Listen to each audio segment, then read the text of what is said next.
Olá, sejam bem-vindos a mais um episódio do Sei o Sniper. O episódio de hoje é muito especial. Hoje, 19 de novembro, a Dom Consultoria Estratégica está completando 4 anos. E quando eu decidi ser consultor, quando aconteceu, essa sementinha foi plantada há muito tempo atrás por um professor. E para o episódio de hoje não podia ser diferente. Tinha que convidá-lo, é a pessoa certa, a única pessoa possível para estar nesse dia aqui conosco comemorando os 4 anos da Dom. E a gente vai falar exatamente sobre isso, carreira de consultor. Como construir, como fazer da consultoria um projeto de carreira e não um evento num momento de dificuldade, e mostrar que existe método, existe propósito, existe planejamento e é possível fazer dessa profissão algo muito sólido e consistente. Para isso, então, apresentar para vocês o professor Otávio Barbechon, meu professor da ESAG, Escola de Administração aqui de Florianópolis, da UDESC. Muito obrigado por ter topado o convite, professor. Oi, Davi, muito obrigado. Eu que agradeço, é um prazer estar aqui contigo. Sempre digo, né, que para o professor, a alegria do professor é encontrar um Davi. Então, estou encontrando aqui o Davi. Muito bom estar aqui contigo. Bacana. Para a gente começar, bom, tu tens uma trajetória profissional, a gente estava conversando antes de abrir aqui o programa, tu está envolvido em 16 atividades diferentes hoje, né? Fora todas as outras que tu já te envolveu em diferentes momentos dessa tua trajetória e jornada. Tu é professor da UDESC, hoje diretor do chefe de departamento. Chefe de departamento, certo? E sempre tem uma diferença muito grande de outros professores, que é trazer a vivência profissional para dentro da sala de aula. Eu lembro que quando eu entrei na ESAG, eu já trabalhava e quando tu entra é um sonho, meu Deus do céu, vou entrar na faculdade. Eu lembro que quando eu vi meu nome na lista de aprovados, eu pensei assim, dei certo na vida. Agora dei certo na vida, nada mais vai dar errado. Quando entra na faculdade, tem aquela frustração inicial de pensar, não é tão assim. Porque eles estão falando de algumas coisas teóricas que na prática que eu já vivo é muito diferente. E quando tu entrou na sala de aula, você, então agora eu entendi por que tem essa grife, esse barulho todo no ESAG. Que na época tu eras diretor da Unimed, isso, né? E era muito real, era muito assim, tá, vocês estão lendo esse livro aqui, e esse livro, na prática, ele funciona desta maneira. Como que se deu essa junção da academia com a prática? Em que momento tu entendeu que era preciso unir esses dois mundos? Então, pergunta muito bacana. Eu sou eles chamam às vezes de outsider, que é o cara que vem do mercado para dentro da academia. Quando eu fiz a ESAG, todos os professores também, além de dar aula, tinham alguma outra profissão, trabalhavam nas atividades que eles davam aula.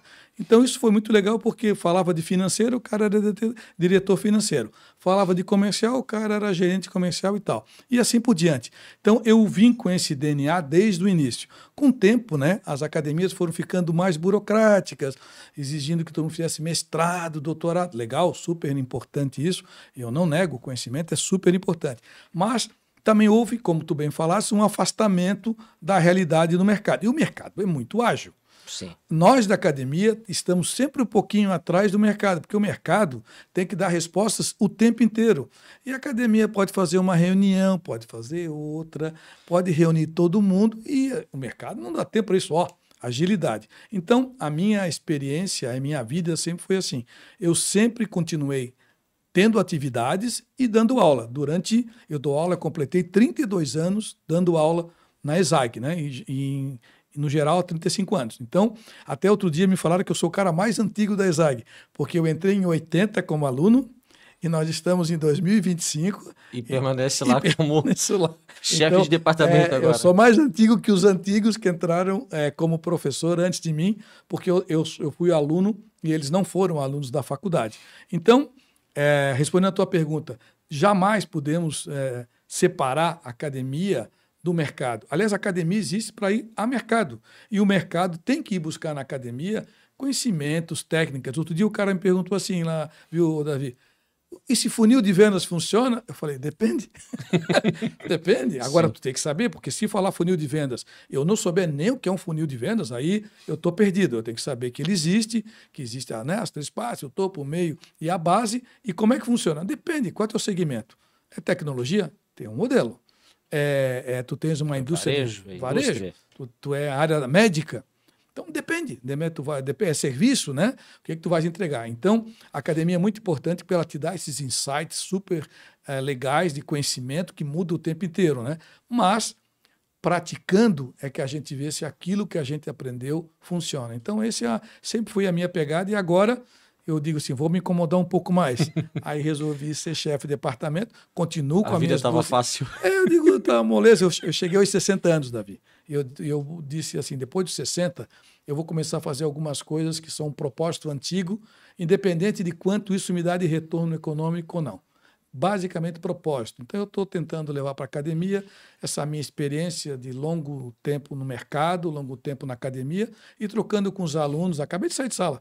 Agora estava dando aula, acabei de chegar aqui, falei para meus alunos, tem que liberar que eu tenho que ir lá que o Davi está me esperando. Né? Então, esse é um pouco a minha pegada, que eu acho que é importante tanto para a academia como para o mercado.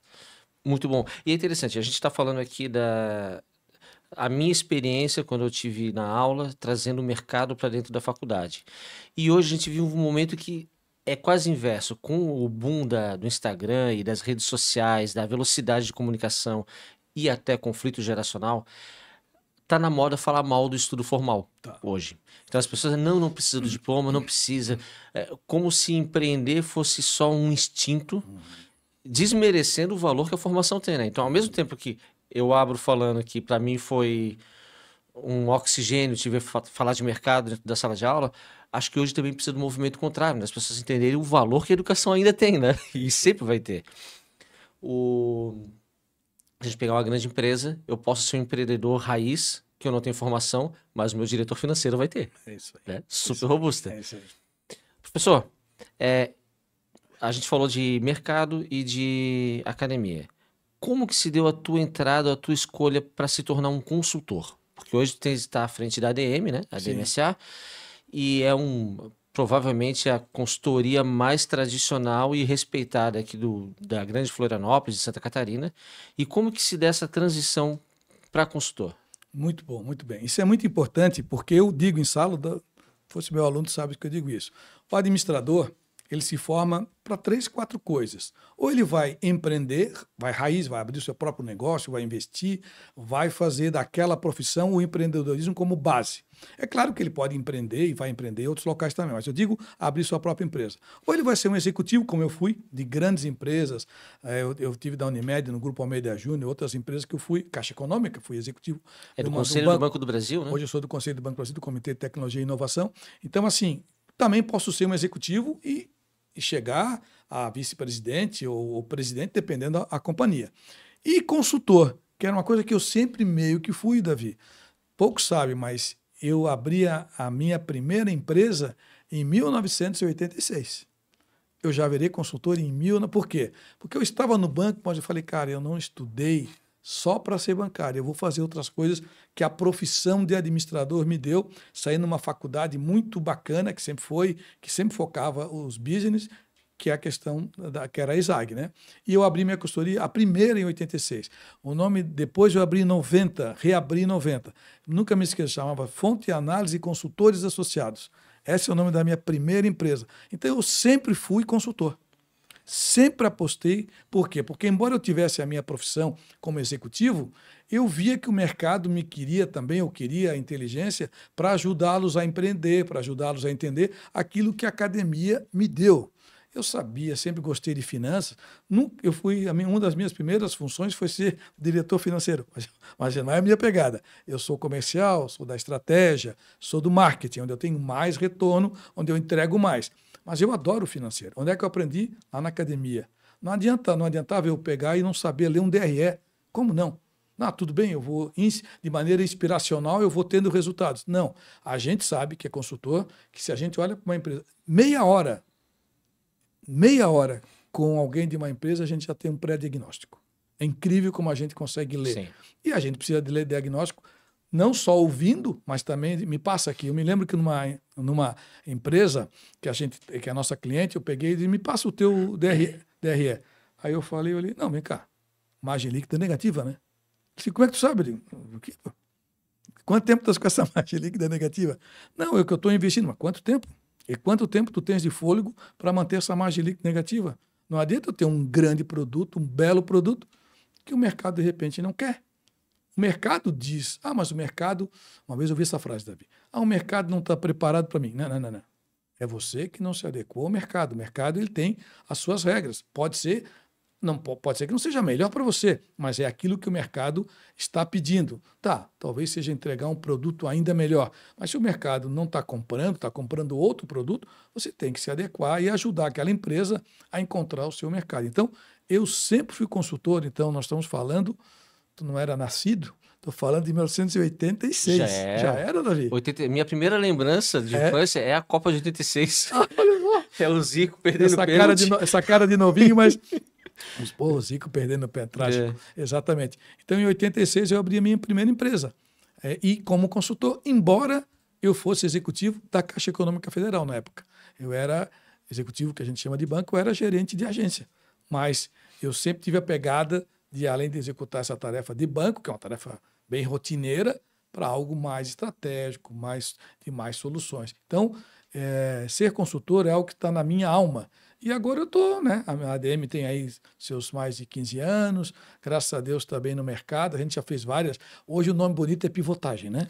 Mas não foi pivotagem, a gente já mudou muitas vezes, porque o mercado vai pedindo coisas diferentes. Vai se adaptando, né? Eu lembro sobre essa questão da DRE, da análise contábil, financeira. Quando eu estava na faculdade, tive aula com o Juliano, que é teu sócio lá na ADM. Meu sócio. E um aluno, um colega, falou assim: pô, professor, não quero ser contador, porque eu tenho que olhar isso. Eu disse, mas ninguém quer formar contador, é que a faculdade de administração. Tu tem que saber para não ser enrolado.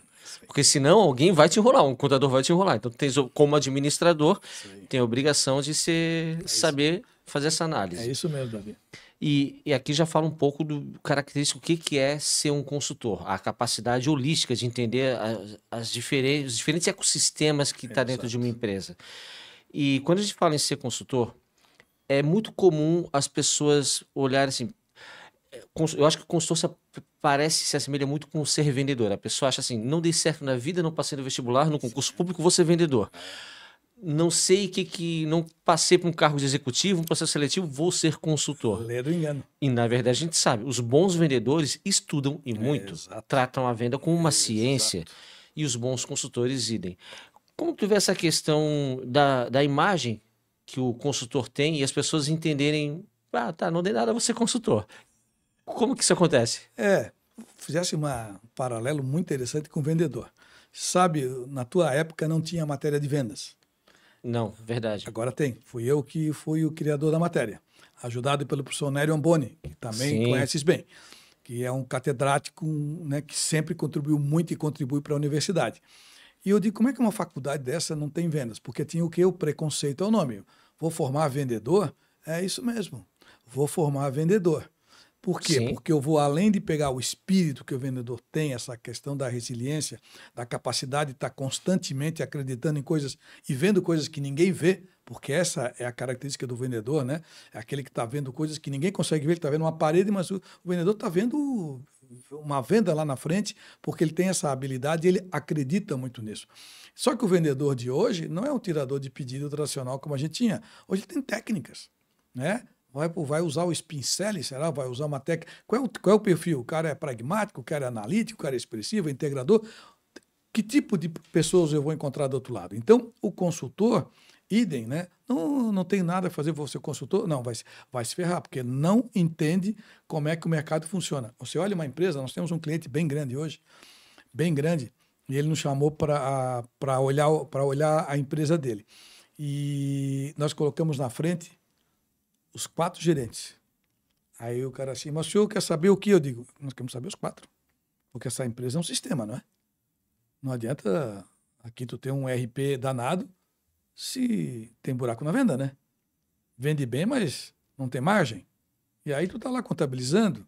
Aí o cara tá aqui contratando gente porque tá vendendo mais, cada vez mais enterrando a empresa, e o cara de marketing fazendo campanha para algo que não vai dar certo. Ele assim, por isso que a gente chamou vocês, eu digo, que se chama os consultores. E é bacana que o consultor é isso. Aí vai uma dica também, Davi, que é um pouco que eu penso. Não dá para logo ser consultor assim em seguida. Eu falei que eu fui logo que eu saí, eu tinha pouca experiência. Quanto mais experiência, mais visão tu consegue ter dos problemas. Isso eu senti quando eu saí, que eu vi que eu precisava... Só que como eu tinha a teoria que muitos não tinham, então eu fazia bem essa pegada da teoria, que é o que eles não tinham. Mas hoje, unir teoria e prática, tu chega numa reunião com esse conhecimento e tu consegue ver coisas muito rápidas. Aí, claro, cria processos, métodos, tudo que tu podes fazer para implantar. Agora, ser consultor é uma coisa muito séria e precisa ter Sim. muito comportamento de alguém que vai ajudar aquela empresa a fazer o quê? A ser melhor. Hoje eu recebi um WhatsApp de um grande amigo, que é um grande empresário, que trabalha com formação de liderança. Tu até conhece, mas aqui vou preservar o nome, porque não acho que vale a pena fazer agora aqui. Até poder fazer marketing dele, mas de qualquer maneira, como ele vai trouxe esse tema para mim, vou respeitar aqui. Ele me disse, Otavinho, ele me chama de Otavinho, tu cuida de empresa que está doente? Eu digo, nós aqui fizemos uma simbologia exatamente com a medicina. A gente vê o paciente, nosso paciente é PJ, comandado por PF. A gente vê o diagnóstico e vê, vai ter um tratamento, qual é o remédio, precisa de cirurgia ou já não tem mais muito o que fazer. Então, o consultor consegue pegar algo que está muito errado, mas a pessoa que está dentro, às vezes, ela não consegue observar porque ela é enganada, às vezes, pelo sonho, que ela está muito dentro dela, e você traz essa visão de fora, e amanhã nós vamos ter uma reunião onde ele já me deu um briefing, né, onde a gente já imagina que deva ter um problema, e a gente vai amanhã entrar nessa empresa para ajudá-lo a resolver um problema e tornar a empresa dele viável novamente. É interessante essa analogia com a medicina.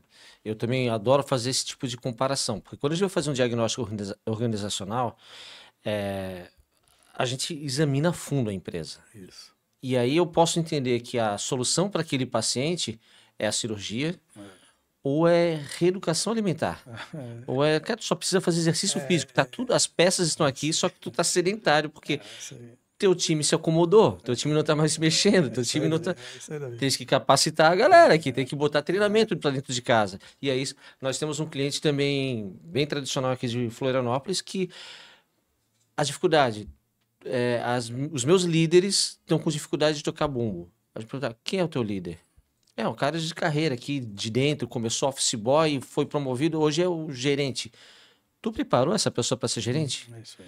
Assim, então, não é que a pessoa é ruim ou boa, ela não foi preparada para aquela função. Só que, como tu bem falou, às vezes o empresário está lá no olho do furacão, tão envolvido com aquela realidade, com o dia a dia de uma empresa, que falta o estalo, assim, cara, que eu não estou preparando essa pessoa para assumir a responsabilidade que eu quero colocar na mão dela. É isso mesmo. Um ponto que na tua fala aqui que é interessante, tu comentou sobre a tua experiência, a tua vivência para cimentar, alicerçar a tua atuação como consultor. E uma das perguntas que eu ia fazer era isso. Teu aluno, tem aluno que já pensa assim, desde a faculdade, eu quero ser consultor e começa a se formar para aquilo? Na tua visão, é possível, eu acadêmico, passei no vestibular com 18, 19 anos e já vou direcionar para consultoria? Ou não? Cara, vai pro mercado primeiro, aprende, rala o joelho aí na brita, depois volta para ser consultor. É possível? Sim, boa pergunta. Só fazendo um paralelismo, tem um livro muito legal da Brené Brown chamado Coragem para Liderar. Esse livro é um livro que todo líder ou todo incentivador de líder ou formador de liderança devia ler, porque para liderar precisa ter muita coragem. Sim. E coragem é ter... Coragem vem de cora, né? Coração, né? Você tem a coragem para liderar, é o coração que lidera. Mas, respondendo a tua pergunta, eu tenho hoje na minha empresa, a gente intitula de empresa escola. O que é isso? Eu chamo as pessoas para trabalhar, eu tenho gente de segundo termo, da segunda fase da faculdade. Segunda, terceira, tinha até um de primeira fase. Eu digo, aqui vocês deviam pagar, mas eu vou pagar vocês. Porque vocês vão aprender aqui em 6 meses o que a faculdade vai levar 3, 4 anos. Então, eu estou lá na academia com eles e eles estão comigo lá no trabalho. Ainda hoje falei para um colaborador meu dizendo assim, eu quero te levar para um projeto maior. Ele não vinha, então, no segundo termo da faculdade, segunda fase, né? O termo a ESAG chama de fase. E aí ele falou, mas como? Não, calma. Eu vou te liderar para você chegar lá, mas eu quero te colocar em campo. Tu vai começar a jogar 15 minutos, 10 minutos, mas não vai ficar no banco não, porque no banco não vai aprender nada. No banco tu vai treinar só e não vai jogar? Não, tu vai jogar. Mas fica tranquilo que eu vou te ajudar. Se tu cai, eu te ajudo a levantar. E tu vai ter o meu apoio para continuar. Então ele ficou primeiro assustado, Depois, não, então tá, então assim eu vou. Então, é isso. Se você vai colocar alguém já no mercado, você tem que liderar e apoiá-lo para que ele não caia, porque um menino, uma menina de 20 e poucos anos nesse mercado, o mercado engole. Sim. Então você tem que ter um sênior comandando um júnior. Aí é possível. Agora, também digo a todos eles que se eles puderem ter uma experiência numa grande empresa, qualquer cargo, só para trabalhar e entender o racional daquela empresa, como é que ela funciona, porque às vezes empresas grandes te dão uma experiência, é tipo assim, vou jogar 5 minutos num time grande e 40 e 90 num time pequeno. Tá, então joga 5 lá no time grande, só para ver a complexidade, estádio cheio, Sim, 50 mil pessoas, isso. Sabe? A pressão que é. Então, eu recomendo que sim, as pessoas tenham experiência, mas se você é jovem, universitário, que recém-formado, quiser entrar para o mercado de trabalho, entre. Mas sempre aconselho que seja bem inteligente, se junte com um sênior, se você é júnior, para que vocês possam trocar ideia e aprender, porque esse aprendizado... E hoje está tudo muito mais rápido, né? Na minha época, eu tinha que levar 10 anos para aprender.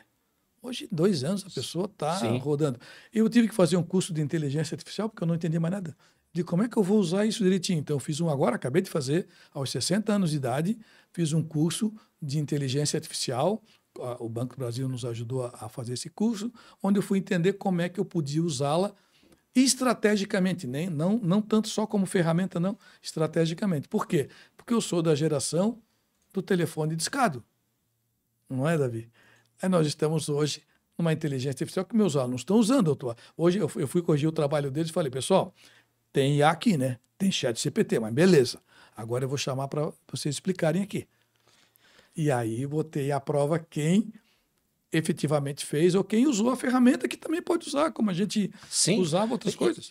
E é preciso usar, é preciso aprender, é preciso esse teu movimento de deixa eu entender isso e como eu transformo essa ferramenta num facilitador da parte operacional, que não vai tirar a necessidade da inteligência humana por trás, de saber fazer. Separar os dois. É engraçado falar do telefone discado. Eu tenho 3 filhos, 12, 10 e 8. Para minha filha, é quase ficção científica eu explicar para ela assim, quando eu era criança e o meu pai ia viajar pela Eletrosul, a gente queria falar com ele, tinha que sair do Pantanal, ir lá na Praça Pereira Oliveira, onde tinha Telesc, ligar da cabine no horário certo. Eu assim, mas por que tu não usava o WhatsApp? Minha filha, porque não existia o WhatsApp. Né? Mas, professor, falando sobre a formação, tem características que, quando a gente fala do aluno, depois vamos falar do profissional, mas falando do aluno, quando tu está lá dando tua aula, que tu já observa cara, esse comportamento, essa visão, esse movimento, acho que aqui tem um consultor a ser lapidado. Ou isso é a carreira que vai apontar depois? Na faculdade já é possível identificar traços? É possível sim, Davi. É possível porque são características, né? São perfis. A gente fala muito, né, dos soft skills, hard skills e tal, que hoje se fala muito. E eu estudo muito geração. Pela primeira vez na história da humanidade, nós temos 4 gerações dentro da mesma companhia. Sim. Vivendo juntos, trabalhando, e às vezes os 4 com cargos, seja de coordenadora a presidente, todos juntos no mesmo lugar. Eu sou baby boomers X, mais X do que baby boomers, mas tem os baby boomers que estão à frente, sim, os Y e os Z, e agora os alfa chegando aí. Sim. Né? Então, teus filhos, tua filha, é um alfa. Exatamente. Ele já nasceu high-tech. Então, na hora que tu fala que tu usava... Um dia eu falei pro meu filho, orelhão. Sabe? Orelhão. Ele disse, que isso, pai? Eu digo, orelhão. Né? Tinha até o orelhão de Itu, que era o maior do Brasil. Né? São coisas que virou história muito rápido. É que a história, antigamente, levava tempo para virar história. Agora, a história, em pouco tempo, vira história. Já é coisa do passado. E o passado, 5 anos atrás, 10 anos atrás. Se a gente vê o que aconteceu com a tecnologia no mercado, poucos anos, e transformou. É ruim? Não, não existe ruim. Se adapta, faz parte da evolução da humanidade, que eu vejo que muita gente critica. Não, na minha época era melhor. Não, não é isso. Não existe isso. Na minha época era de um jeito, hoje é de outro jeito. Não existe o melhor. Foi melhor porque naquele tempo era o que tu tinhas. Hoje é melhor para essa geração, como tu falaste da tua filha, né? Pai, o WhatsApp, não tem como, né? Então, eu sim percebo que eu dou aula no primeiro termo e no último. de propósito. Primeiro, para empurrar o guri para dentro e motivá-lo, e no para botar ele para fora. Tá? Vai lá que vai para o mercado. Os dois, exatamente. E eu vejo muita gente com essa habilidade, tanto é que eu capto. Eu tenho uma grande vantagem, né? Eu estou dentro como professor, eu sei quem eu posso captar. Então, eu faço a abertura lá e aviso, e, inclusive, acontece um fenômeno muito interessante. No corredor, professor, quero trabalhar com o senhor, quero ser seu consultor júnior. Posso lá? Só para ver como é que funciona? Eu digo, pode, vai trabalhar comigo lá, eu vou te pagar como estagiário meu lá, 4 ou 6 horas, como tu achares melhor, aí tu vem coordenar projetos junto comigo, né? Então, isso tem sido um aprendizado contínuo deles. Para mim, uma experiência super boa. Eu tive que fazer uma apresentação para uma palestra. Pedi para o menino ali, né? Ó, faz a apresentação para mim aqui, porque eu estava lá todo me enrolando para fazer. Ele, tanto foi engraçado que eu perguntei para ele assim, não esquece de me entregar a apresentação. Ele assim, já mandei. Já está tremendo. Fazia 10 minutos, né? Ou seja, ele pegou as telas que eu passei para ele, reconfigurou, montou, estruturou e mandou para eu corrigir a palestra que eu vou dar semana que vem. É interessante, um ponto não estava nem aqui no meu cronograma de perguntas, mas me surgiu essa curiosidade.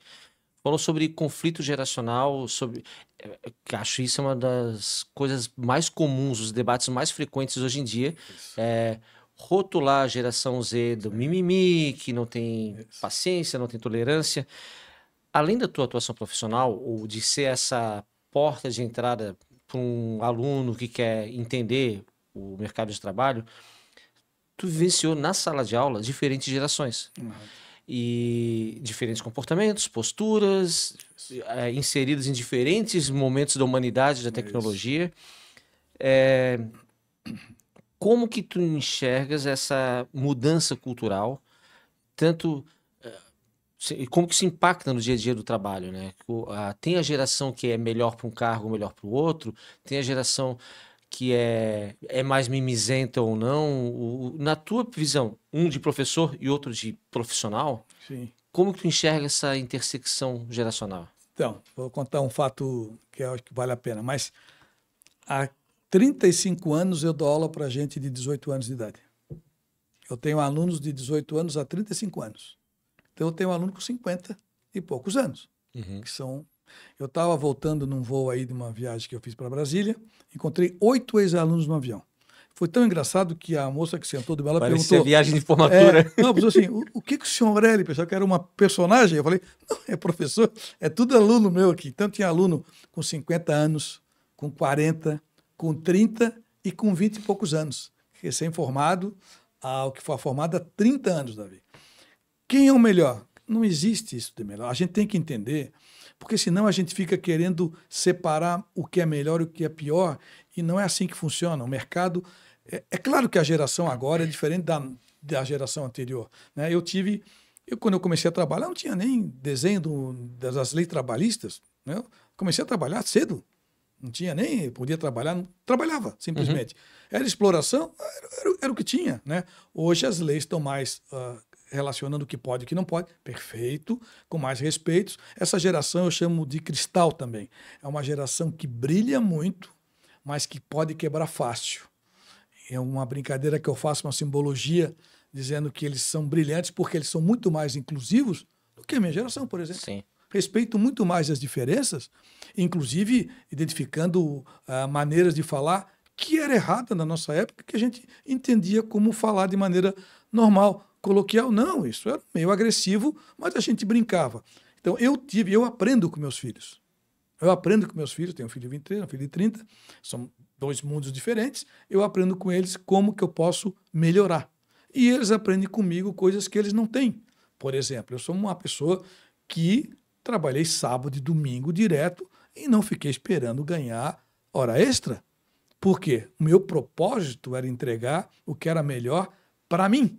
E o melhor para mim, consequentemente, era melhor para a empresa. Eu não estava preocupado se isso ia tirar meu sábado, por exemplo, meu domingo. Eu tinha que entregar. Sim. E eu fiz isso. Mas o mundo mudou e entendeu que também tem que viver bem. Eu preciso ter um momento de tranquilidade, de eu ir para a praia, botar o pé na areia, numa sexta-feira à tarde. E qual é o problema? Nenhum. Que bom que eu posso botar o pé na areia. Isso me torna melhor ou pior? Não. Isso não me torna nem melhor nem pior. São estilos. E talvez eu não queira tantas coisas que outros queriam. Eu quero mais tranquilidade, porque eu tenho um propósito que eu quero entregar para a sociedade aquilo que me faz bem. E aquilo que me faz bem, talvez para mim seja uma coisa, para os meus filhos, para o menino de 20 anos, seja outra. Então eu tenho que entender que faz parte da vida essa diferença de idade. Os teus filhos já vieram num mundo diferente e vou viver um mundo muito... Hoje eu falava em sala, pessoal, daqui a 20 anos eu vou ter 80. Eu falei para a menina que ela diz da turma, você vai ter 40. Você vai estar no momento da carreira bom. Eu vou estar, talvez, em sala de aula, se eu conseguir. Talvez. Mas o que é importante, eu falei para ela e para eles, é que vocês têm uma missão a cumprir. Então, façam o melhor possível para vocês e para mudar a sociedade para melhor. Entregue uma sociedade melhor, porque ela está cheia de problemas. E nós estamos vivendo hoje também, Davi, um mundo com muita informação, né? Então, a gente... É apavorante isso, porque na nossa época, uma coisa que acontecia, a gente levava um dia para saber. A gente tinha que ler no jornal, te lembra? Tu na época do jornal? Sim, sim. Leu o jornal. Eu fui entregador do Diário Catarinense. Olha só, eu recebi o jornal e vi o que aconteceu ontem. Não, hoje é on time. Sim. O cara sabe o que aconteceu agora, o que está acontecendo e o que pode acontecer. Então, isso também não é fácil para essa geração, sabe? É muita informação, é difícil administrar isso. Então, a gente tem que ter paciência. E se você quer ser líder de pessoas, você tem que entender as diferenças que existem e fazer com que todas elas possam ter um propósito comum, que esse é o desafio. Isso é interessante. Aqui no seu Sniper já passaram todos os teus alunos, tá? Fabrício Schweitzer, diretor da Cienge, do conselho do Dimas. Baita, cara. André Klumenauer, CEO da Involve. Sim, também, gente finíssima. Eu, também. Fabrício e eu, geração X. Isso. André, geração Y. Marta Francini, CEO da Guapeco. Isso. Geração Z. Gente finíssima, Marta. Gente finíssima. Ela é incrível, incrível. É incrível, eu gosto muito dela também. Muito boa. Todos os teus alunos, todos com o CEO e todos falaram assim, quando eu publiquei a fotinho que eu tava fazendo a arte da tua caneca, assim, esse eu não perco por nada. O André, assim, já tô comprando pipoca. Eu vejo esse episódio. É um carinho muito grande por ti. Sim. E essa pluralidade que tu trouxe, eu lembro quando eu passei no vestibular, eu entrei em 2004. E foi o último vestibular vocacionado naquele modelo antigo. É verdade, 2004. E era muito plural. Porque assim, tinha eu com 24 anos, tinha uma pessoa com 36, sim, tinha outro com 17. Sim. E essa troca, ela era muito rica. Hoje, parece, com o fim daquele modelo, a minha impressão é que entram mais só os jovens mesmo do cursinho pré-vestibular. Então, tu vai ter uma turma de 18 anos, vai ter uma turma de geração Z sentada ali na frente. Sim. Tu percebes algum prejuízo à troca da aprendizagem por ter homogeneizado a faixa etária, ou isso não interfere no fim das contas? Muito boa pergunta, Davi. Assim, eu sou um cara dos últimos anos, eu até fiz um TEDx, onde eu falava de cultura e liderança. Eu sou um apaixonado pela cultura, pelo estudo da cultura e o quanto que ela influencia nas organizações, nas pessoas, no mercado. E eu gosto muito das diferentes culturas. E eu gosto da diversidade cultural. Quanto mais pessoas diferentes, de diferentes lugares, diferentes crenças, valores, ideias. Para mim, ter um time heterogêneo é ótimo. Sim. Porque cada um aprende, é um ganha muito grande. O que está acontecendo hoje é assim, antigamente tinha isso. Tu tinha gente de várias idades. Hoje tu tens, a maioria são jovens, mas tu vais encontrar gente de 50 anos em sala de aula. Eu estou com vários alunos com acima de 45. A maioria tem 20, 18, 19, mas tem alguns poucos de 40 a 45. Até a gente está vivendo a época do etarismo, né? Que é quando a gente elimina os mais antigos da sociedade, do convívio, né? Eu tenho esses alunos, eu uso muito como âncora. Porque tem uma aluna na minha sala, agora, acabei de sair, né? Eu falava para ela assim, vou falar o nome dela, Cláudia, porque eu tô falando. Às vezes eu uso justamente ela como âncora, porque ela tem uma experiência, ela já tem mais idade, que eu posso dizer como é que faz isso. E ela me provoca bastante também informações que ela já viveu, de gente que está ouvindo eu falar, mas não viveu nada ainda. Uhum. E ela já viveu. Então, é muito rico a diversidade de idade, a diversidade econômica, a diversidade de valores, de crenças. Eu sou um apaixonado pela diferença de crenças e valores. Acho que é legal tu ver assim, encontrar numa turma gente que vem de vários locais. Um dia eu estava falando, professor, está vindo muita gente de fora, né? Isso é bom para a cidade? Eu digo, isso é ótimo. Ah, mas tem problema? Tudo tem problema. Né? Eu me lembro da nossa cidade, eu tenho 60 anos, que Floripa era uma vila. Uhum. Com todo respeito, era muito animadinha, mas todo vila. mundo saía para fazer sucesso fora daqui, né? Hoje não. Hoje ela continua com algumas características de vila, mas ela se tornou uma cidade internacional. Isso é uma conquista de todos nós que estamos aqui. De quem? Do Manezinho, mas de todos que vieram morar aqui. Uma cidade não é formada só por quem nasce nela. Uma cidade é formada pelas pessoas que estão nela. Então, eu acho que foi muito legal isso, e isso, a universidade reflete isso. Eu tenho gente de Criciúma, de Tubarão, de Joinville, do Pará, da Líbia, eu tenho gente da Líbia, tive da Venezuela, do Haiti, de Angola. Olha que legal, Davi. Muito. E é interessante essa pluralidade, esse movimento e como o teu papel na transformação da universidade para se adequar a isso.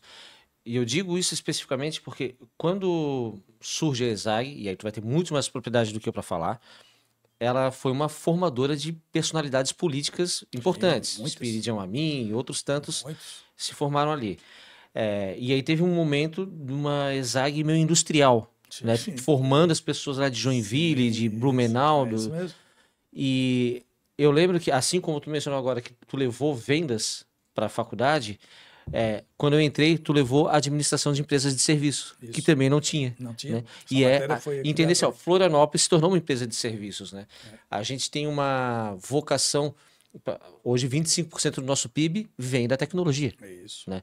O segundo maior PIB, saúde. Terceiro é turismo. Exato. E muita gente tem a imagem, não, que é o turismo, que é a vedete da cidade. Não é. Como que tu movimentas ou fica atento para poder ajudar a academia, a escola, a acompanhar essa evolução da cidade? É isso aí. O professor, a primeira coisa que o professor tem que saber é que ele é um incentivador de gente, ele é um exemplo. Tu falasse de vários ex-alunos meus, pessoas espetaculares, que citasse alguns de vários, né? Eu sou um cara muito feliz porque eu tenho um monte de ex-alunos que estão brilhando e são meus amigos, me conhecem. E professor é uma coisa muito legal porque as pessoas encontram, e agora eu fui no João Bu final de semana, fui lá e tenho 2 ex-alunos que casaram. Aí assim, professor, eu queria tirar uma foto com o senhor. Eu digo, eu não me lembro muito de ti. Eu digo, eu fui seu aluno. Eu digo, pô, mas faz tempo isso? Não, faz tempo, né? Ele estava meio diferente, sabe? Meio diferente. E aí tirei uma foto e tal dele lá. Mas assim, obviamente que a gente tem que incentivar toda essa questão da formação das pessoas, do incentivo a que elas possam ser mais positivas. A faculdade tem um papel muito importante. E é isso, né? Nós nascemos numa cidade que era nascida vocacionada para o turismo. De repente, a tecnologia, bem falasse, é o primeiro PIB. O segundo é saúde. O terceiro é turismo, bem falasse, né? E agora nós estamos fazendo um estudo da nossa empresa sobre a importância do futebol em Santa Catarina. A gente começou a estudar, Davi. O futebol está em tudo. Está no café, está na água, está no sanduíche, está no aeroporto, está na rodoviária. Acho que é por isso que saúde é o segundo PIB, porque o futebol deixa a gente doente, né? Faz a gente sofrer aqui na capital. No meu caso, o sofrimento é grande, né? No meu, maior ainda. Pra quem não sabe, ele é havaiano, eu sou figueirense, então tá triste. Nós dois é bom mudar de assunto. Mas, assim, é muito importante saber isso, Davi, porque a gente tem que levar o mercado para dentro da universidade. Então, eu tenho, talvez, essa felicidade de sempre estar no mercado. Então, eu já atendi quase 200 empresas, diversos segmentos. Então, é muito bacana a gente entender como é que isso interage. Aí, talvez essa seja até uma coisa que é boa para mim, é boa para os meus alunos, mas é muito boa para mim, que eu, na aula, dou exemplo do que aconteceu ontem. Eu trago um exemplo de ontem, que eu acabei de fazer, de uma reunião que eu acabei de realizar. Isso é muito rico. E isso é muito rico. E o que acontece? Eu estou falando, pessoal, Floripa, sim, a capital, acabou de ganhar mais um prêmio, é a capital, a gente brinca que é o Vale do Silício. A Ilha do Silício. A Ilha do Silício. É uma comparação, né? Mas, assim, é verdade, as empresas aqui são milionárias, elas precisam de gestão. Muitas delas hoje, elas foram formadas com gente da engenharia. Sensacional. Mas e agora? E eu não vou te falar a empresa porque não preciso, mas é uma empresa bem grande aqui. O cara me disse assim, Otávio, professor Otávio, professor Otávio, eu estudei pouco, mas todo mundo que eu contratei Estudou muito. Então é muito legal ver isso, né? Ele Sim. não deu tempo para estudar, porque ele foi empreendedor, aquele raiz foi empurrando, mas ele assim, eu perdi um monte de coisas que eu talvez se tivesse estudado, mas ele chegou porque ele é empreendedor daqueles poderosos. Mas todo o time dele, todos universitários e de alto nível. Formação consistente. Inclusive dentro do plano dele, ele incentiva as pessoas a fazer mestrado e doutorado. Excelente. Percebam? Excelente. Então, quer dizer, e o mercado está aí altamente mutável, o que é bom, né? O que é bom, né? Eu agora, uma empresa de turismo, fazia tempo, uma empresa de turismo está nos contratando, mas fazia muito tempo que eu não pegava. E ela justamente está nos contratando porque mudou muito o jeito de fazer turismo. Como mudou muito o jeito, eu sou do marketing, né? Uhum. Eu sou do outdoor, né? Eu sou do BuzzDoor, né? Eu sou do jornal. Mudou. E hoje, se tu não te adaptar às mídias digitais, os canais digitais, e não fizer bem feito, você vai deixar de entrar num segmento gigantesco. E as agências de propaganda também tiveram que se adaptar, que também é um segmento bastante importante aqui em Santa Catarina. Sim. Voltando a falar de consultoria, eu fiz a pergunta sobre o perfil, característica do aluno, que tu já dá para mapear. Acho que aqui tem um consultor ali maturando. Mas normalmente os consultores eles têm uma carreira executiva, em determinado momento se especializam numa linha e agora quero ser consultor. Eu mencionei no início que tem muita gente que encontra na consultoria uma fuga, não necessariamente um projeto de carreira. O cara está cansado ou perdeu o emprego, está com dificuldade de se recolocar. Cara, eu era diretor financeiro, então vou abrir uma consultoria em finanças.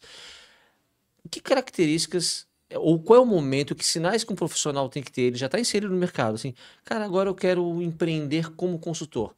Tem alguma coisa assim, um momento, aquela chave que vira? Tem. Na realidade, tem perfil. O consultor, ele já é consultor antes dele saber se ele é consultor. Porque ele já é uma pessoa que é consultada dentro das organizações. Ele já é alguém que dá muita opinião e muita ideia, porque ele tem uma mente sistêmica que muitos não têm. Então, aqui eu vou dar uma dica e, ao mesmo tempo, uma chamada. Se você só quer ser consultor porque não tem o que fazer, vai dar errado. Vai dar ruim. Vai dar ruim. Você tem que ser consultor porque você tem a característica e o perfil de entender que os seus conselhos, porque o consultor é um conselheiro também. Hoje eu sou conselheiro de empresas, né? Depois de velho a gente vira consultor de empresas. Aí eu dou muito conselho hoje também. Mas por quê? Pela experiência para dar conselho. Agora, como consultor, eu consigo ver coisas que poucos estão vendo. Mas dentro da minha empresa, que eu trabalhei de várias vezes que eu fui executivo, eu sempre observei todas as áreas da empresa. E eu dava pitaco nas áreas. Então, você começa a ser consultor antes de achar que vai ser consultor como profissão. Você tem esse perfil consultivo lá da base. Já na faculdade, aquela pessoa... Quer ver? A pessoa que está na faculdade, está lá, tem um trabalho em equipe, é aquele que está articulando, fazendo com que aquele time dele ali haja.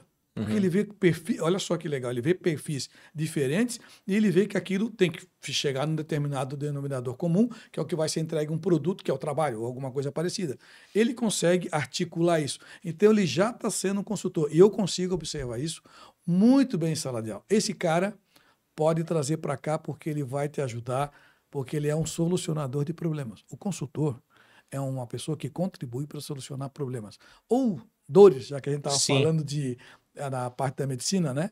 E eu gosto muito de ser e ter comigo essas pessoas, porque elas me ajudam a resolver problemas incríveis. É interessante, tu falou sobre o etarismo, as gerações, diferenças de idade, e ao mesmo tempo que uma pessoa mais velha às vezes pode ter a ânsia de botar rótulos, isso aqui é mimimi, ele não conhece uma Marta Francini. Se conhecer, ele sabe, não, aquela guria é faca no dente, sangue no olho. Mas ao mesmo tempo tem o inverso. Esse é mais velho, é ultrapassado. Mas não, 60 anos eu estou me especializando em IA para poder ir lá e resolver. A gente fez aqui um episódio com o Thiago Schutz, que é o CEO da Silva Schutz Advogados. Meu amigo. Cara fantástico. ele é o CEO da Silva Chutes, da BTS, que é um fundo de investimento, sócio da Sellers, está ramificado em muita coisa. Ele é muito bom. Flow de internacionalização. E quando ele esteve aqui falando sobre o papel de conselheiro, que ele também é conselheiro do Queires, de outras Sim. empresas, e ele falou assim, ó, numa mesa de conselho, eu sou o caçula. É, Eu tenho 40 anos e sou o caçula. Porque, para ser conselheiro, tu tem que ter vivido. Tu tem que entender as armadilhas. E aí não adianta ser o cara mais jovem do mundo, com MBA, mestrado, se tu não viveu e não sabe antecipar a armadilha que vai estar lá na frente, né? Então, essa pluralidade, ela é essencial para o sucesso. Eu sou conselheiro há alguns anos e dentro dos meus amigos que estão no IBGC e outros locais grandes aí, e eu virei conselheiro porque quando fui escolhido para esse posto no Banco do Brasil, uma das minhas características é que em 1990 eu tinha coordenado todo o projeto de unificação da Caixa Econômica dentro da nova visão tecnológica. Esse meu know-how, à época, me ajudou 20 anos depois a entrar no mercado como conselheiro em tecnologia da maior banco da América Latina, que é o Banco do Brasil, né? Então, a gente vê que realmente, no caso de conselho, a experiência é fundamental. E aí, é isso aí. O Thiago é jovem, mas o Thiago ele é muito articulado, fez muitas coisas. Então, ele é jovem, mas ele mexeu em muitas coisas. Ele é genial. Ele é realmente... Ele é uma das pessoas que eu admiro muito já. De vez em quando a gente conversa aí, porque eu gosto muito, acompanho ele, né? Então, o consultor é essa parte mais da execução e o conselheiro é mais na parte da informação e da estratégia. Ambos são fundamentais. Hoje eu estou em conselhos grandes, mas eu também trabalho e eu crio conselhos consultivos de pequenas e médias empresas. Aí o conselho é consultivo. Então, eu estou numa empresa de tecnologia, que fui chamado agora, empresa só de garoto. Só tem um mais sênior, que é um dos sócios. O resto é tudo gente de 30 anos, tudo engenheiro. E eu sou presidente. Aliás, a reunião é semana que vem. Eu sou presidente. E aí fizeram a reunião. E quem que foi eleito o presidente do conselho? O mais velho. Eu fiquei como presidente do conselho. Com o maior prazer. E estou podendo levar a minha experiência para a garotada que está fazendo um projeto na área de eletrificação de automóveis. Sensacional. Aqui, ligados à Universidade Federal de Santa Catarina. Muito legal. Tu mencionou os teus alunos, ou o consultor, quando está na sala de aula, o aluno, tu já percebe é o cara que articula, ou numa empresa é aquele que é consultado, que procura, é uma referência que as pessoas vão se aconselhar para a melhor decisão a ser tomada. Sim. Quando a gente é buscado por uma empresa, quando o consultor é procurado, é porque as coisas não estão bem, tem alguma coisa acontecendo. E eu vejo dois perfis de consultoria. Que é o conselheiro, que ele vai lá, eu vou daqui, montei o diagnóstico, tá aqui, esses são os teus problemas, agora resolve. E aquele que é mais executor. Exato. E na nossa experiência, a gente percebe muito a carência que o empresário tem. Porque se ele nos procurou porque tá um problema, assim, tá, beleza, tu me deu aqui o exame, o meu diagnóstico, mas qual é a clínica que eu trato? Onde que é o... Tu falou que é reeducação alimentar, tu tens um nutricionista para me reeducar? Isso aí. Até onde o consultor deve se envolver na operação, até onde, se eu fizer isso aqui, eu já estou assumindo a responsabilidade que é da empresa também, porque o nosso papel, nenhum consultor vai ser funcionário a vida inteira. A gente vai chegar, implementar um projeto e fazer com que a empresa tenha condições de caminhar com as próprias pernas depois daquilo implantado. Qual é o limite da atuação do consultor numa empresa que procura o serviço dele? Excelente pergunta. Primeira coisa, assim, você tem que ter uma carta de compromisso. Aqui pode ser simbológica ou formal. A carta de compromisso é assim: o que nós dois nos comprometemos a entregar em 6 meses, em 1 ano, em X tempo? Qual é o nosso compromisso? Ele assim, Otávio, eu estou numa empresa, eu e o Juliano, estamos dando mentoria para a formação de gerentes e diretores de uma empresa grande, aqui da área do setor público, empresa bem grande, cujos diretores e gerentes são técnicos, mas não têm formação em gestão. Então, nós estamos formando, através de mentoria, líderes, que eles são chefes ainda. Sabe, mas não conseguem. Da ordem, mas não desenvolver, não, né? Teve um que me falou assim, ele assim falou para mim, foi engraçado. Aí eu acho que eu vou entregar, isso aí não é para mim. Ele que sabia ser chefe, mas líder não é para mim, porque realmente é uma outra dimensão. No caso de até onde a gente pode ir, a gente tem que, esse compromisso tem que estar combinado desde o começo, né? Olha, eu quero que você faça. Nós pegamos agora uma empresa, para dar exemplos, que eu acho que é bom, que ela está com um problema na gestão integral das informações. Eu fui fazer uma pergunta e ninguém soube responder. Quero que vocês me ajudem a entender onde é que está a resposta. Aí a gente teve que estudar toda a empresa, processos, erro de processos, empresa grande, tá? Empresa grande que ainda não tinha feito um estudo de processos mínimos. E é isso aí. Você tem que procurar um outro médico. Qual? Onde que ele está, Porque né? tu acabaste de me dar um diagnóstico que tem que ir para outro médico. Qual? Que médico? Qual é a especialidade? Para você ficar melhor. O consultor tem que dizer isso. Não adianta apresentar uma carta de problema, porque o problema ele já sabe. Tu só estás organizando o problema. Tudo bem. Obrigado por organizar. Mas aí, quais são as soluções? O compromisso do consultor é tomar a champanhe, a espumante ou a pureza junto com a pessoa. Não dá para um tomar um espumante e o outro tomar um guaraná. Vamos todo mundo tomar a mesma bebida. É um compromisso. E eu uso essa frase nas nossas consultorias. A gente tem que sofrer junto sem estar doente. Significa dizer o quê? Que você consegue ver as alternativas àquela doença que a empresa está apresentando. Então, o compromisso ele termina na entrega, claro. Mas há que combinar o que nós vamos entregar, sabe? Porque as pessoas não nos procuram para identificar só problemas. Elas meio que já sabem. Elas só não sabem, não está organizado, mas o problema elas sabem. Então, o nosso compromisso é assim, ó, com isso aqui, e aí a gente faz isso, eu sei que tu faz isso, você vai melhorar muito o desempenho, sua margem vai melhorar muito, troca de produto, esse produto aqui não tem condições. Você está insistindo porque a pessoa é apaixonada por aquilo. Legal. Mas isso aqui é uma empresa, tem que ter paixão, mas tem que ter razão. Isso aqui no mercado não aceita. Talvez daqui a alguns anos. Hoje ele não aceita. E às vezes ele precisa ouvir isso de alguém de fora. Sim. Olha, eu me considero mais ou menos inteligente, né? Então, assim, Tavinho, o médico falou bem, tens que parar de comer fritura. Aí estou eu na Isaac comendo uma coxinha outro dia. Quer dizer, ou eu paro e sei que me faz mal, ou eu não paro. Então, fazendo esse paralelismo, nós temos que ter esse compromisso e entregar para ele as soluções.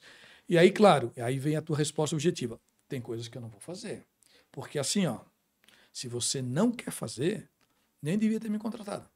Porque você vai perder dinheiro. Aliás, a gente já demitiu clientes, que é outra coisa que eu não vou falar hoje muito grande, mas a gente já demitiu clientes porque eles não querem seguir as orientações para melhorar. Sim. Aquele cara que precisa fazer academia, mas não faz, fica bebendo cerveja 5 litros por dia, não vai dar, não faz academia.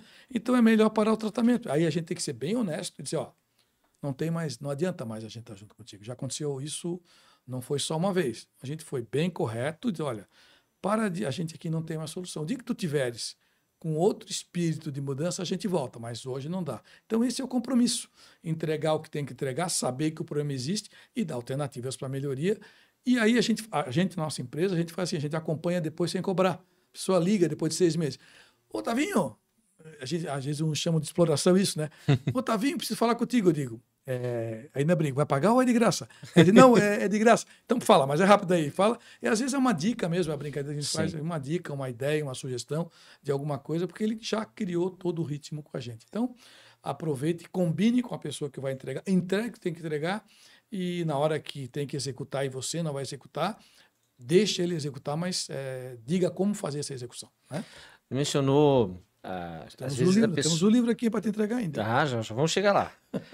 Mencionou o caso que às vezes está fazendo uma análise e a pessoa não sabe que o problema é no produto, que tem que trocar o produto, às vezes é o mercado, o perfil do cliente ideal não está bem definido. A gente sempre vai começar com diagnóstico. Então a gente tem o nosso diagnóstico situacional ou operacional. Um eu vou olhar dado, ferramenta, número, DRE. No outro eu vou conversar com as pessoas que estão lá. Sim. E nesse de conversar, nós tem 3 blocos de conversa. Um com o time, o operacional, começando sempre pelo operacional. Eu quero saber o que tu faz, o que tu entende do negócio, o que tu entende da missão. O outro com as lideranças, para saber se tem alinhamento de visão, alinhamento estratégico, se ela sabe para onde a empresa está indo. Entrevistamos clientes também, em 3 blocos. O cliente que está ativo e satisfeito, o cliente que está ativo e indiferente, não reclama, não elogia, e o cliente que já churneou, que foi embora, cancelou. Eu quero ver esse cara também.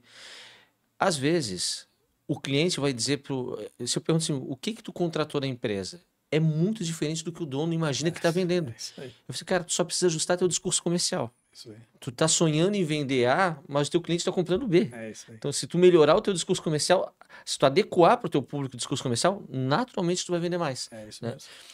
Mas Isso mesmo. uma pergunta, decidi ser consultor, quero atuar, e acho que tem duas possibilidades bem claras quando eu defino modelo de atuação. Uma, eu posso fazer pequenas consultorias para ter volume, cobrar um ticket mais baixo, ou ter um pipeline maior, mas um volume muito grande, que às vezes o cliente pequeno me demanda tanto quanto um grande. Exato. Ou eu vou focar em grandes contas, especializar numa empresa enterprise, num grande grupo, que é uma outra realidade, um outro ticket, mas um outro peso de responsabilidades também. Eu já tive a atuar com o grupo Almeida Júnior, o maior ecossistema de shopping aí do Brasil, Isso. e com a fermentaria, Isso. uma padaria aqui do Rio Tavares maravilhosa, Sim. 2 cenários distintos. Isso. Como que um consultor deve tomar a decisão? Eu vou atuar aqui ou vou atuar ali? Boa pergunta também, Davi. Na minha vida, eu sempre fui pautado pela paixão. Não só pela razão. Se eu fosse ser racional, eu não pegava um monte de cliente também. Mas, às vezes, algo me disse que eles precisam de mim. Minha mãe um dia me disse, se te procuram, atende, porque precisam. É coisa de mãe, né? Mas isso tem muito a ver com o que a gente veio fazer aqui na Terra. Que não é só ter grandes business, grandes negócios, e assinar grandes contratos. Isso sim, claro, isso tem que estar ali no escopo da gente no dia a dia. Mas pegar clientes menores, viver aquela dor junto, ter que arregaçar a manga junto com ele, ter que botar a barriga no balcão, como diria o nosso grande professor Nélio Amboni, botar a barriga no balcão junto, rasgar a camisa no balcão. Eu já fui dono de confeitaria. Então, eu também já tive confeitaria e, claro, eu era recém-formado na ESAG, então eu pude usar várias técnicas. E aquilo ali, eles veem gente que não tem formação, é engenheiro de alimentos, é médico, dentista, eu digo, pegando Sim. áreas que não são deles, né? Então, Davi, a resposta é assim, faça aquilo que lhe dê prazer, que lhe dê propósito, que faça sentido, mas saiba também separar as coisas. Se você tem já um determinado nome no mercado e tudo mais, opte por fazer coisas maiores, porque chegou um momento da sua vida de você entregar coisas maiores. Mas tu falasse, bem, eu tinha um cliente de 1 bilhão a um cliente de 1.000, né? E era isso que tinha. E o que eu fiz diferente? Não fiz nada. Eu fiz o máximo num e o máximo no outro. Ambos exigiam, na sua complexidade, soluções objetivas, de vendas, por exemplo, que é uma área que eu adoro, né? Como é que eu vendo mais? Tem que analisar muito bem o produto, conhecer o mercado. Famosos 4P, né, Davi? 4P, né? Famoso, né? Preço, cadê o produto, preço, a praça onde está localizada, os shoppings em 5 cidades, a fermentaria lá no Rio Tavares, como é que eu chego naquele público e a promoção, que é como eu dou publicidade àquilo que eu tenho. Então, a minha resposta é, analise se aquilo faz sentido. Eu tenho várias pessoas que trabalham comigo, então o que eu faço quando o cliente é meio pequeno? Eu, pelo menos, faço a reunião de abertura, participo de reuniões secundárias e participo do final. E no meio, na operação, eu trago gente. É como numa empresa, né? Você tem uma empresa enorme, você tem lá o CEO e você tem o cara da operação. O cara da operação opera. Eu tenho, tu também tens gente que está operando, está pegando os dados, está analisando, está separando, está vendo se tem DRS, não tem, está usando as técnicas normais que deve ter. Então, isso é que eu recomendo que se faça. E no final da semana, no final do dia, um dia perguntaram ao professor o que é ética, né? Eu dou aula de ética também. Ética, eu digo, ética é um conjunto de valores universais, né? Princípios e valores, e a moral é a prática da ética. Mas como é que eu sei que eu sou ético? Eu digo, dormes bem? Estás dormindo bem? Pronto. Então, recomendação, está fazendo algo que faz sentido? Estás dormindo bem? Maravilha, porque o resto é consequência, ela vem conforme o teu trabalho, né? Hoje eu tenho a honra de estar aqui contigo, um ex-aluno comandando uma operação de negócio super bacana, a Dom, e ao mesmo tempo tendo a oportunidade de conversar sobre coisas que há anos atrás, lá em 94, a gente conversou e que agora a gente está praticando diretamente. Então, cara, estar bem, estar feliz, isso é tudo na vida. Porque o resto vai passar, né? Bacana. A gente está indo para o final aqui, fazer mais duas perguntinhas. Uma bem pragmática e objetiva sobre o modus operandi do consultor e outra mais abrangente, filosófica. Consultor, a pessoa quer começar a atuar como consultor e pensa no retorno financeiro, porque no fim das contas Sim. todo mundo tem boleto para pagar. Qual é a melhor maneira de se especificar o serviço do consultor? É por hora? É por projeto? É por resultado? Qual a tua sugestão para um consultor que está começando agora na jornada? Vou dar aquela resposta terrível. Depende, né? Depende do cliente, porque vamos supor que o cliente te passe um projeto, um mega projeto. Eu agora estou com um projeto aí de futebol enorme. Isso vai me demandar 10 pessoas para trabalhar. Eu vou calcular, se eu calcular a hora de todo mundo, vai ficar quase impagável. Então, o que é que eu faço? É reunir, combinar com o cliente que aquele escopo precisa de um determinado... Sim, tem muito a ver com o tempo, porque a nossa hora tem valor, né? Eu calculo muito com o tempo, mas eu não sou calcular o tempo, X horas de X reais, não. Eu tenho uma base mental de tempo, tenho uma tabela mental de tempo, mas tenho um pacto com o cliente. Tem clientes, por exemplo, que me pagam muito variável. Então, eu faço um projeto que é BPO comercial, o variável é gigantesco.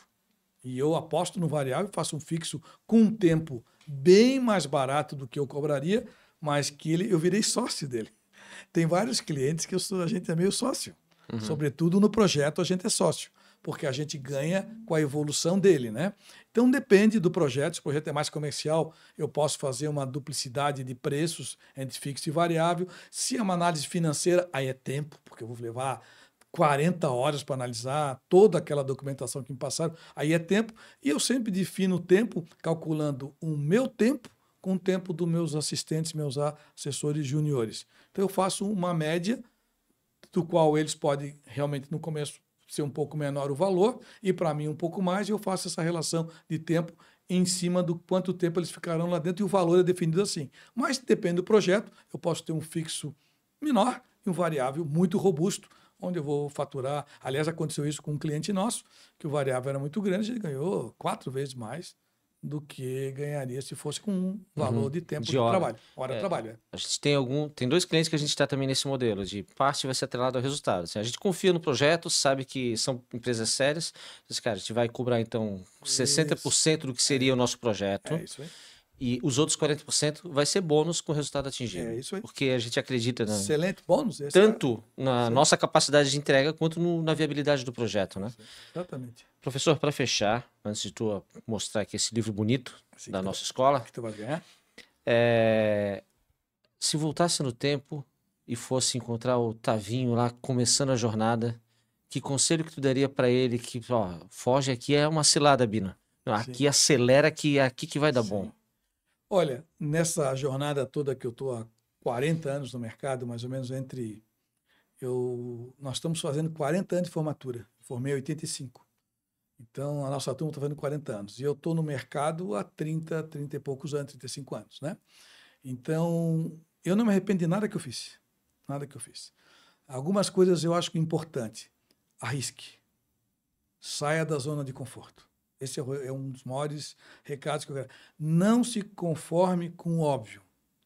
Estou bem, provoca o desconforto. Você mesmo, não espera a sociedade te provocar. Te provoca.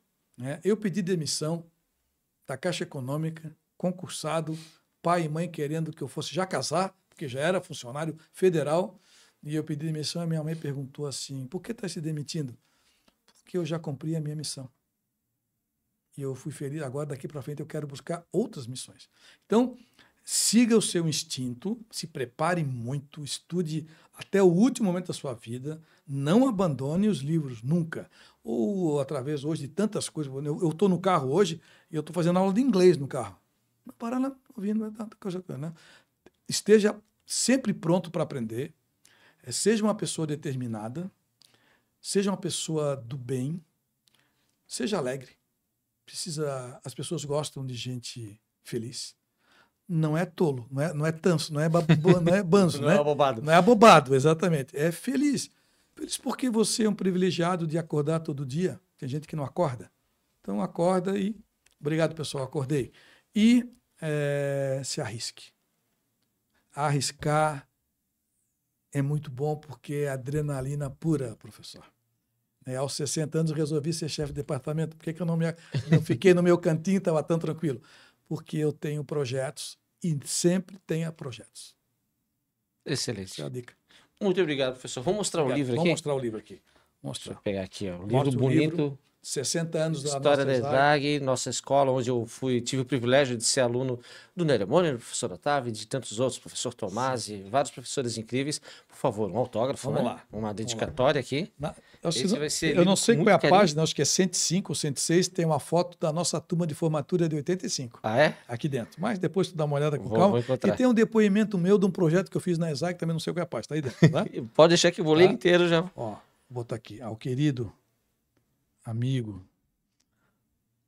Não existe ex-aluno, tá? Existe aluno e parceiro de mercado. Davi. Davi com D, né? Isso. Davi. Que esta obra possa te inspirar. Inspirar. Nós estamos em novembro de 2025. Otávio. Muito obrigado, Otavinho. professor. Tavinho, Dois. professor Tavinho. Muito obrigado. Bom, Davi. Professor, tem projeto novo chegando aí, né? Da academia, da Academy. Sim. Se quiser divulgar, para a gente fechar e falar... A gente vai deixar os links todos, tanto Sim. da ADM, os teus, para quem quiser te conectar no Isso. LinkedIn. Eu gostaria muito de usar esse podcast para a gente divulgar nas nossas redes. Com Que certeza. sempre é bacana e foi muito bacana a conversa contigo aqui. Nós estamos lançando como tem que lançar. Ou a minha mulher perguntou, vai lançar um negócio com 60 anos de idade? Eu digo, não sei, estou jovem ainda, né? Estamos lançando um projeto chamado ADM Academy, que nada mais é do que um projeto muito antigo nosso, de unir a teoria com a prática. Então, é uma plataforma onde nós estamos já com mais de 50 horas de gravação, onde a gente vai oportunizar a quem quiser, pode assinar por mês, ou pode comprar um pacote, ou pode ter mentorias, etc., para que tudo que ele saiba, mas não praticou, ele tenha ali, e tudo que ele praticou, mas não estudou, também esteja ali. Esse é o nosso objetivo dentro da nossa missão de continuar contribuindo para a sociedade. Excelente. Parabéns pelo projeto. Obrigado. Vamos deixar o link aqui de todas as redes do professor e também do ADM Academy para quem depois quiser contratar, encontrar e aprender junto. Recomendo, eu aprendi com esse cara e é fantástico. Obrigado. Pessoal, muito obrigado. Esperamos vocês na próxima quarta-feira com mais um Seu Sniper. Valeu!